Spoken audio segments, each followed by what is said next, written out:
The procurement process, and what's the difference between direct, indirect, and services procurement.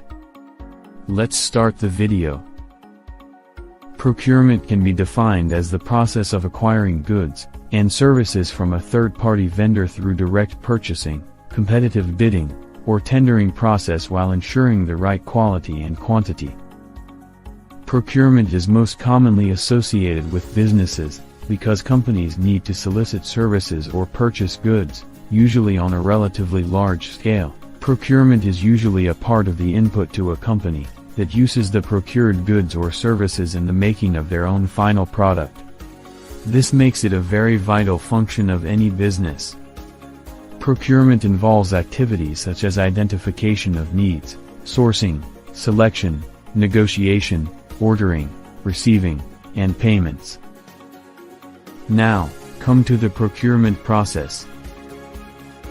The procurement process refers to the identification and implementation of certain steps to ensure that they can acquire goods and services to meet their requirements and achieve their objectives. The procurement process isn't the same for all businesses, because it can vary according to needs. Each business has its own set of needs, and so it will have a different procurement process compared to another business, which has different requirements. Every organization has a unique procurement process flow. Steps involved in a procurement process are: Step 1. Identification of requirement. The first step in buying something is recognizing that there is a need for it. That could be buy a new item, or reordering something when it is required. It is important that all the stakeholders be consulted at this stage, to prevent issues later on in the procurement process. Step 2. Determination of the specifics of the requirement. When it has been identified that there is a need, the exact specifics of the product or service that is required is to be decided upon. This would include technical specifications or part numbers. Step 3. Sourcing. Once it is determined that a specific item or service is to be bought, the procurement team has to then do the research to determine the various sources that supply it. For repeat orders, there will usually be a pre-existing vendor list.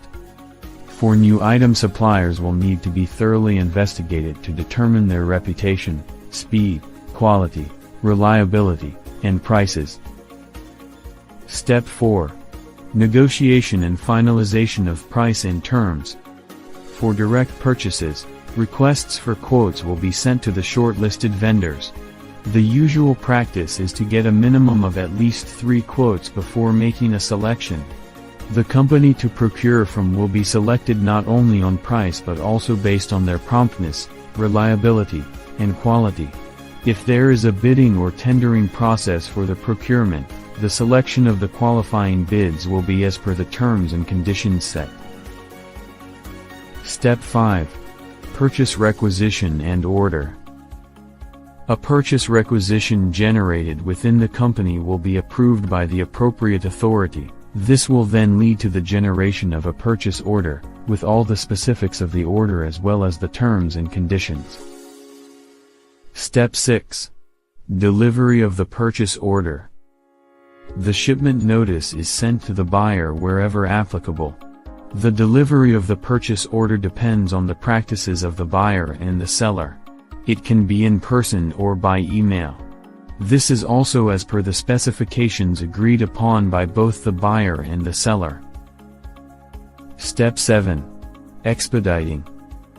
This involves creating the timeline for the prompt delivery of the requested goods or services, after factoring in any unforeseen delays. It may also include information on the payment as well as delivery schedules. Step 8. Receive and inspection. When the product or service is ready, it is supplied to the buyer. It is the responsibility of the buyer to thoroughly inspect the supplied items if they match the agreed upon purchase order. The buyer can either approve or reject it. Step 9. Payment process. If the buyer takes delivery of the item, it is implied that they are accepted and the payment process starts. For the payment to be made, the documents relating to the order are studied. If there are any mismatches, they have to resolve them before payment. Once payment is approved, the payment is made as per the agreed upon modes of payment. Step 10. Record keeping and review. Both the companies, the buyer and seller, maintain their records for their auditing and taxation processes. The entire process should be under continual review in order to improve as well as settle any disputes that might have arisen. The steps of procurement detailed above vary from business to business, but the logical flow remains the same.